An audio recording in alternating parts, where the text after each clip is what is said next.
In 1965, a team of American archaeologists from Harvard discovered a hominid arm bone in northern Kenya. However, the scientists were initially unsure how to classify the fossil. In 1994, Meave Leakey and her team found additional fossils at the same site, Kanapoi. A year later, after reviewing the initial bone that was found and the new bone fragments, they decided to declare a new species, Australopithecus anamensis. Anam means lake in the Turkana language.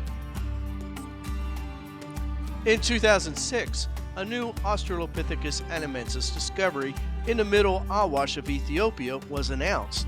The find included a large canine tooth and the earliest known Australopithecus femur. Magnificent discovery in Ethiopia. A joint Ethiopian-American team of archaeologists began excavations in the Waranse Mille region of Ethiopia in 2009.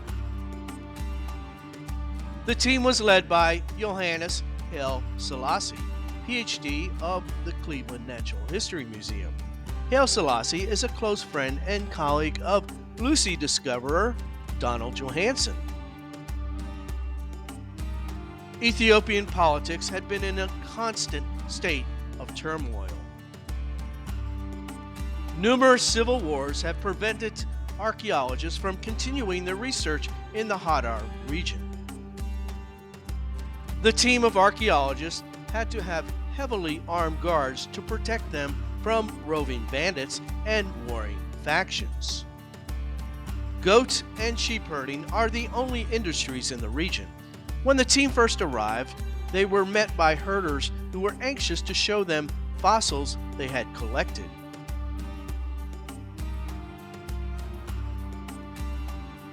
AustraliaMuseum.com. One of their most significant finds was made in 2016 when a local sheep herder alerted them to a skull he had discovered, revealing the face of the species for the first time. The young sheep herder had given Haile Selassie a mandible he had found. Haile Selassie rushed to the site. Within minutes, he had found a skull cap peeking out of the animal dung. Later that day, the team assembled at the site. They spent hours digging through the dung and also sieving the sediments for bone fragments.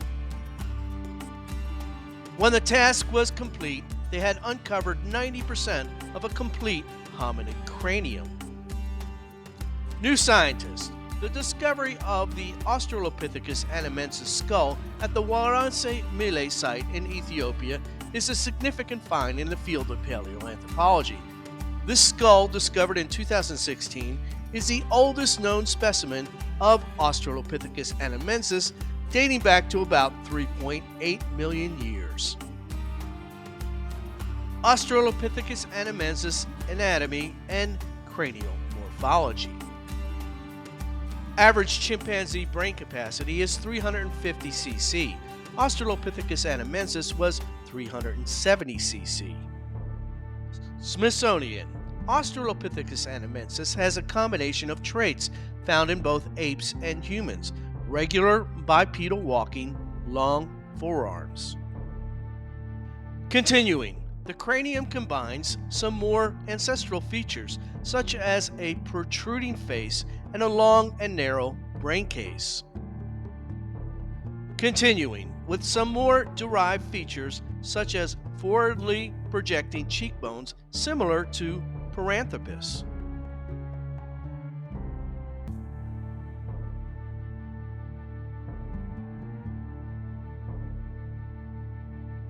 Australopithecus anamensis phylogeny. The long-standing view in paleoanthropology is that Ardipithecus ramidus, Ardi, 4.2 million years ago, led to Australopithecus afarensis, Lucy, 3.6 million years ago, which eventually led to Genus Homo, 2.8 million years ago. The Smithsonian summary of Australopithecus anamensis' position on the human family tree. jaw remains suggest that this species was the direct ancestor of Australopithecus afarensis and possibly the direct descendant of a species of Ardipithecus. Continuing, however, a new cranium announced in 2019, dated to 3.8 million years ago, indicates that this species overlapped in time with Australopithecus afarensis for at least 100,000 years.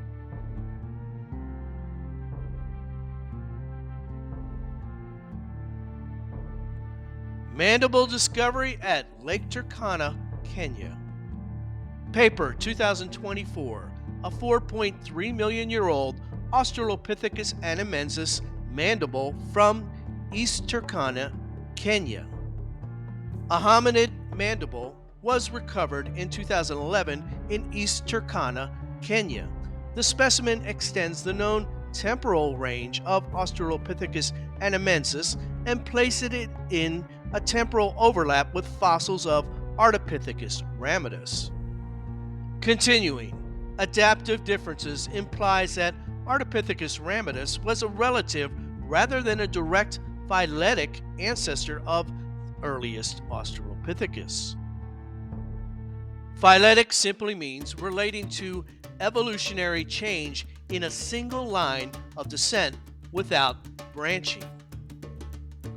Spanish paleoanthropologist Roberto Saez explains KNM ER 63000 is a new mandible of Australopithecus anamensis just presented, dated to 4.3 million years ago, which means a temporal overlap with fossils of Ardipithecus ramidus. The last statement of the abstract, a relative rather than a direct ancestor of Australopithecus, cuts Tim White's Ardipithecus out of the human family tree. Australopithecus anamensis is moved to the base of the tree, ancestral to all later Australopithecines and paranthropines, and ultimately to genus Homo.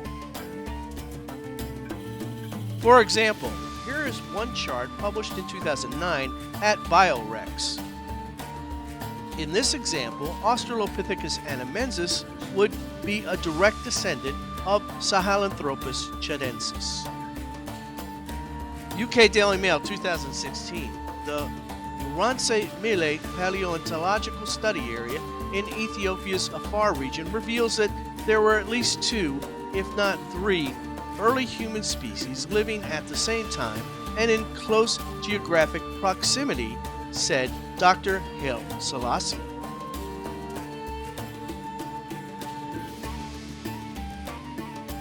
Temporal range expansion. Bernard Wood, Andrew Dew et al. Published a paper in 2020.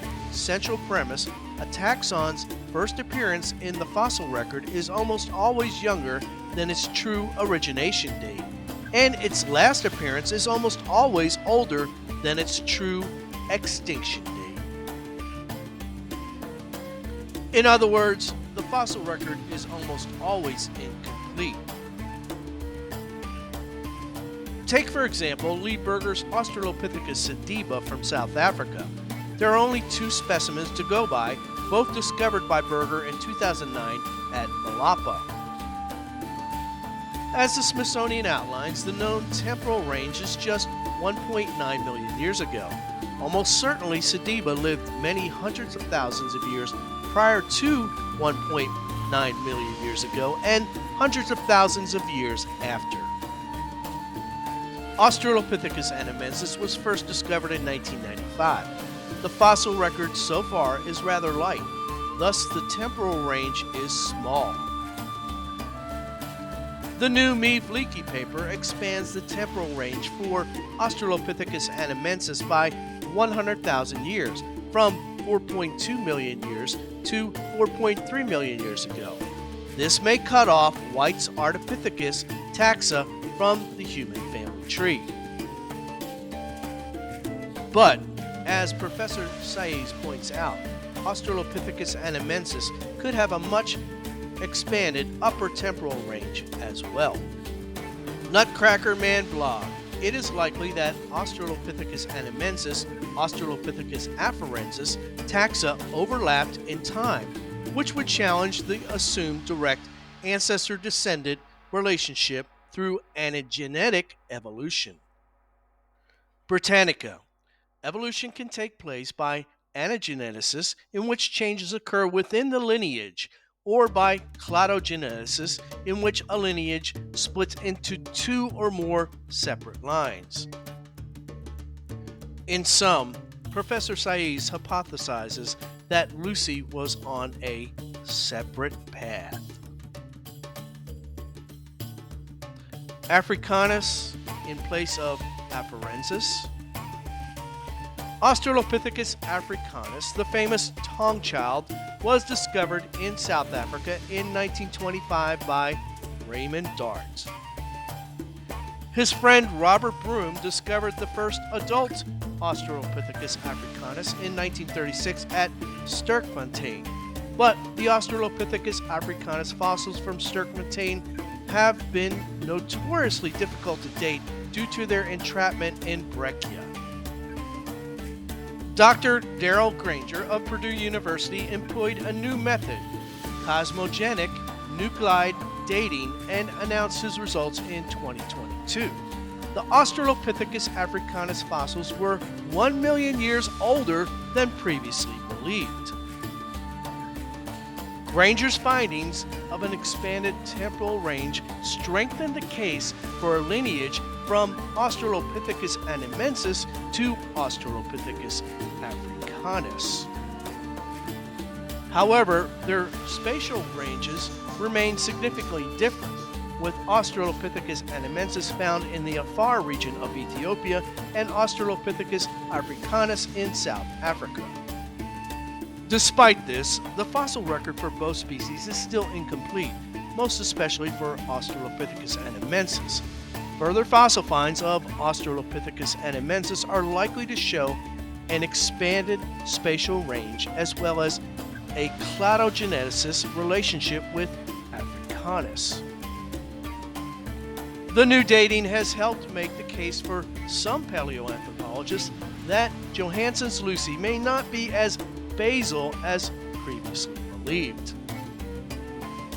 Note aside, the Leakeys and the Johanson-White team have been feuding for decades, primarily over which species is at the base of Genus Homo. As Archaeology magazine noted in 2023, the Australopithecus africanus redating positions South Africa as a compelling contender once again for being the original birthplace of humanity. Dominic Stratford of Stony Brook University explains, Science Daily 2023, quote, "The South African Australopithecus species were too young to be genus Homo and Paranthropus ancestors, so it has been considered more likely that Homo and Paranthropus evolved in East Africa." End quote.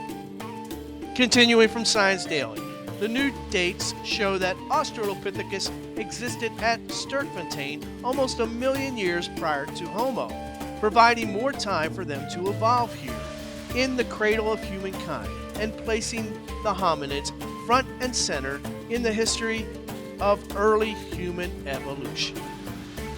Smithsonian. Many scientists consider either this species Africanus or Australopithecus afarensis of East Africa to represent a viable candidate for the ancestor of genus Homo. The East Side Story, Kenya, Ethiopia versus South Africa, cradle of humankind debate will continue. But for now, the great Meave Leakey has significantly contributed to our understanding of human evolution by presenting an alternative hypothesis that bridges a crucial gap in the hominin record. Australopithecus anamensis at 4.3 million years ago to genus Homo at 2.6 million years ago. Professor Saiz. The fossil record of Australopithecus anamensis is still too small to confirm or rule out anything, but KNM ER 63000 is an important fossil that will make us rethink these questions in future studies on this species.